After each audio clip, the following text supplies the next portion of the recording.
What's your hourly wage? If someone asked you what you make, you'd probably give them a number right away.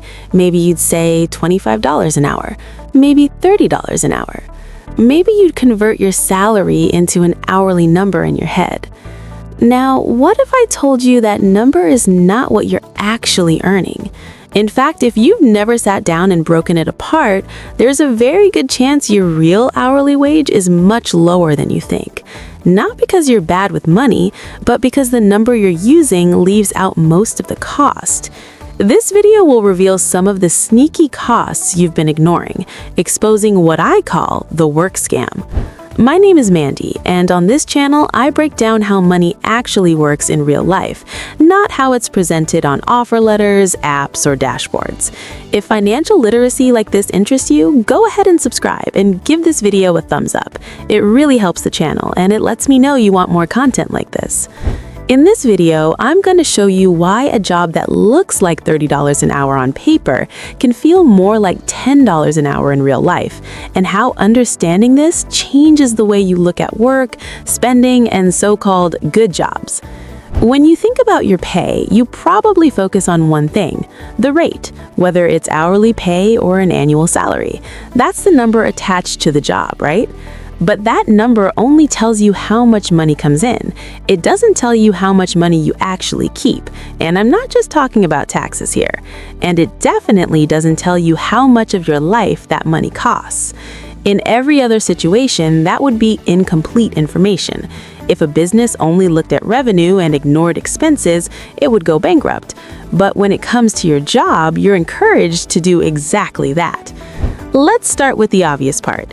Before your pay ever reaches your bank account, taxes come out. You already know that. No surprises there at all. But after that, there's another layer most people never label as a work expense, even though that's exactly what it is.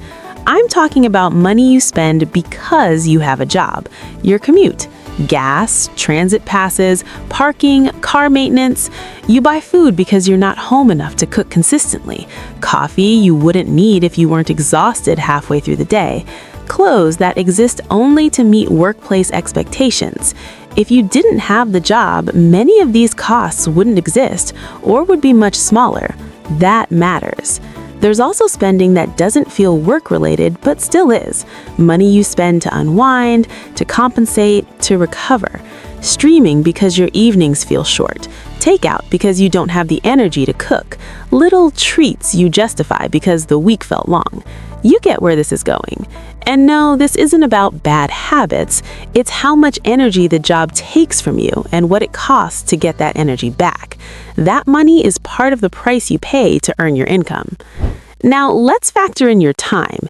Your job probably says you work 40 hours a week, but the real time commitment is often closer to 50 or 55. The full picture has to include time spent unavailable to do anything else, time spent mentally engaged before and after the workday. There's the time it takes to get ready, the time it takes to commute to and from work, the lunch break where you can't actually use the time freely, the time after work when you're still thinking about emails, meetings, or tomorrow. When you add it all up, your job doesn't just take the hours you're paid for, it takes a chunk of your day, every day. That time belongs to the job, even if no one pays you for it. So here's a simpler way to think about it. Your real hourly wage is not the number on your offer letter. It's what ends up in your bank account after everything, divided by how much of your life your job actually takes. When people calculate it this way, they're often shocked. A job that looks like $30 an hour on paper can quietly turn into something much lower once you factor in taxes, work-related spending, and lost time. Nothing dramatic has to go wrong for this to be true. It's just math most people never do. Once you understand this, everyday decisions start to feel different. That $120 purchase isn't just $120 anymore. It's several real hours of your life, spent commuting, sitting in meetings, or being tired. That's why money can disappear even when your pay looks good. You're spending based on one number, but living under another. This is also why higher-paying jobs don't always feel better.